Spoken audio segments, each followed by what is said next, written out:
I don't want to crash out, and I don't want nobody out there to crash out either. So it's okay to not be okay. It's okay to admit that you're not okay. It's like, oh well, I hope you get the help that you need. And I don't know how to take that. I don't know whether y'all being for real or y'all just trying to, slick say, oh, you need or don't say keep your business off the internet. And I'm gonna keep telling what was done to me because people like Shanquella Robinson can't tell what was done to her. People like Emmett Till can't tell what was done to them. Hi YouTube. This is Charisma and this is my healing journey, and I just want to say it's okay to not be okay. I know a lot of y'all live your life, and I've been guilty of the same thing, trying to pretend, trying to hold things inside, and all that happens is you end up crashing out. And crashing out can look different to different people. It can look like getting in fights, going to jail. It can look like losing your place. It can look like losing friends because you said the wrong thing. It can look like walking away and putting walls up and just not letting even good people in. So, speaking to me personally, I get comments and I get people saying things like, oh, well, I hope you get the help that you need. And I don't know how to take that. I don't know whether y'all being for real or y'all just trying to, slick say, oh, you're crazy, or keep your business off the internet and don't talk about it. Like I said before, I'm gonna say it again. I'm not about to suffer in silence. Like, why should I suffer in silence? Like, I have a voice. As long as I have a voice, I'm gonna keep telling what was done to me because people like Shanquella Robinson can't tell what was done to her. People like Emmett Till can't tell what was done to them. MLK can't tell what was done to him, who really killed him, So to say, just this, I'm so tired of this attitude and mentality that you're supposed to keep it on the hush and keep it on the low, the things that have happened to you. Because I mean, who does that really protect? That only protects the people who continue to abuse other people. Like, everybody who was abused by P. Diddy, they kept it on the hush. And it took how long until he finally got convicted? 30 plus years, and he been killing people. He been doing bad things.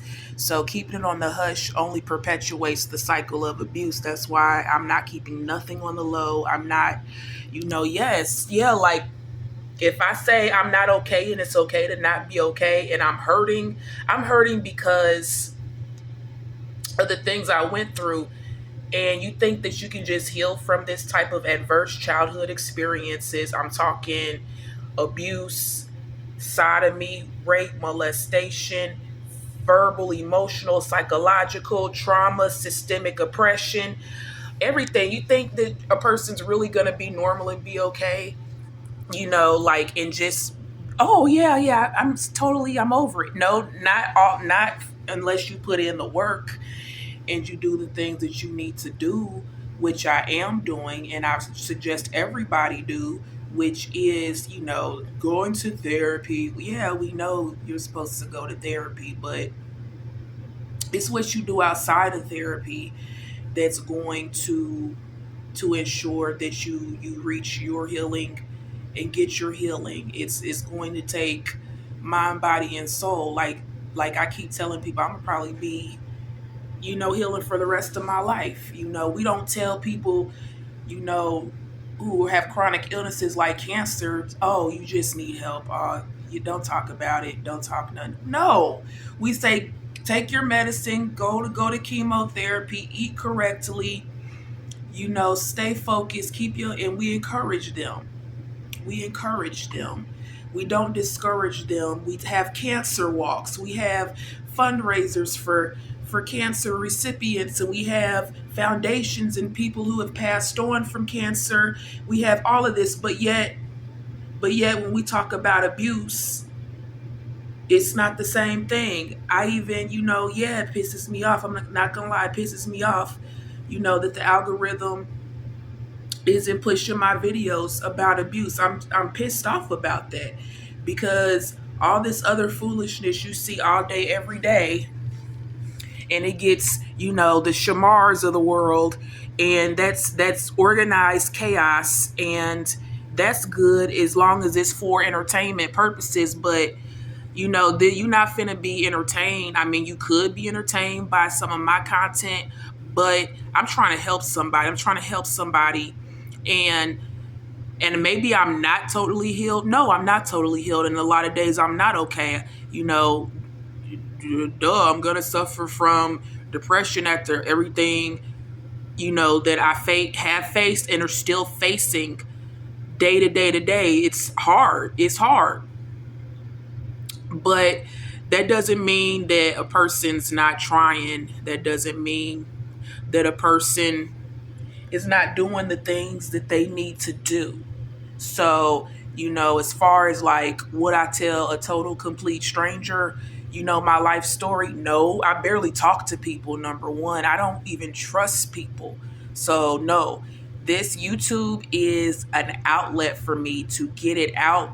And obviously somebody's watching me. If it could be for the wrong reasons or it could be for the right reasons, I don't know. But what I do know is the little itty tiny views that I do get, I'm hoping that it helps validate somebody else and what they're going through. And that I don't know, like, as far as if there's healing on the other side, I keep pushing for my healing day in, day out. I'm fighting and I'm struggling for it. So I all I can tell anybody is to not give up, and so if somebody's farther along in their healing journey than me and you have some words of encouragement for me, that's great. I love that. Please like, comment, subscribe, and give me feedback on some things that have helped you heal on your healing journey, some things that you've done. I am doing something, but I'm keeping that on the hush. I'm keeping that on the low until God tells me to move and when to reveal that. But there's this, I just don't sit here all the time just wallowing in my misery. No.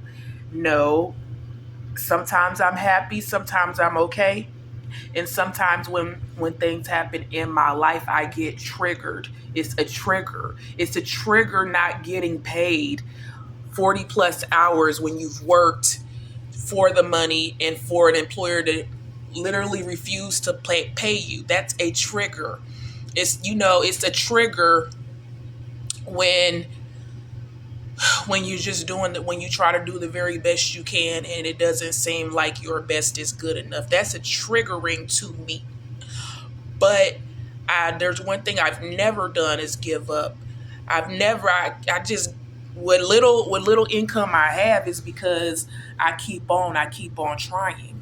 I keep on doing what I can do and regrouping and just trying something different, and honestly just being obedient to what God wants me to do, and trying so hard to be a good person, to be the person that I wished I had in my life.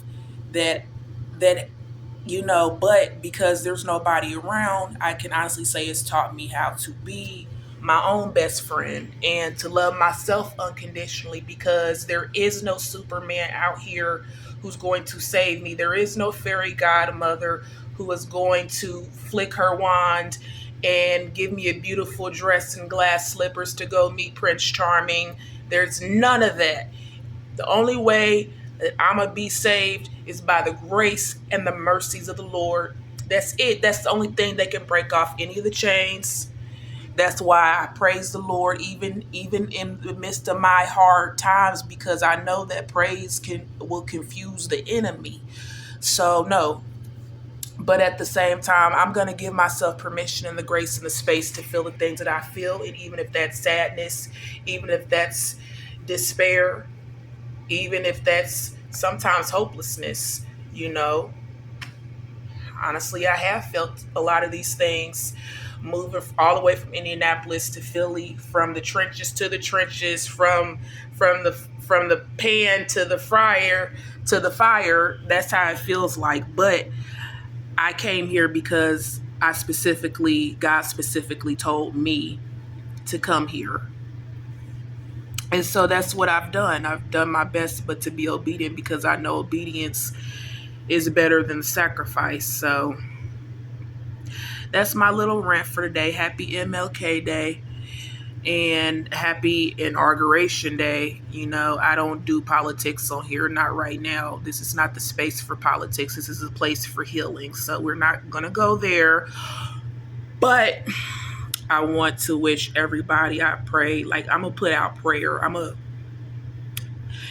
Instead of writing hands, I put out my praying hands and just pray for everybody impacted by whatever they're going through. And just know that you can come to Charisma's healing journey and get a kind word. And that kind word is, I love you. I love you with all my heart. I love you with all my soul. I know what the struggle is like. I know what it's like to be in the pit. I know what it's like to be in the valley. I know what it's like to be on the mountaintop and then be right back in the pit.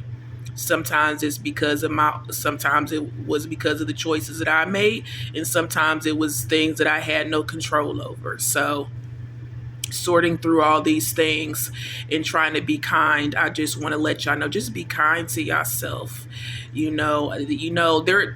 would suggest everybody needs a support system. So, I'm not well enough in my journey to where I've been in the church. I experienced that church hurt. So I'm not really trying to do church right now, not organized religion, but anybody who ever came into Alive, it might be only one or two of us just politicking and, just exchanging words, kind words. That's fine. That helps me. Anybody who ever cash at me, thank you. And just anybody who's just shown me that there is hope, that there is kind people still out there, thank you. And I just want to be that same type of hope and let people know that, yeah, if nobody around you understands, I understand. Believe me, I understand. And I love you. I love you from the bottom of my heart. I love you with the love of the Lord. Thank you for rocking with me on this journey, on this healing journey. And just stick with me, stay tuned, because God has a plan for this channel.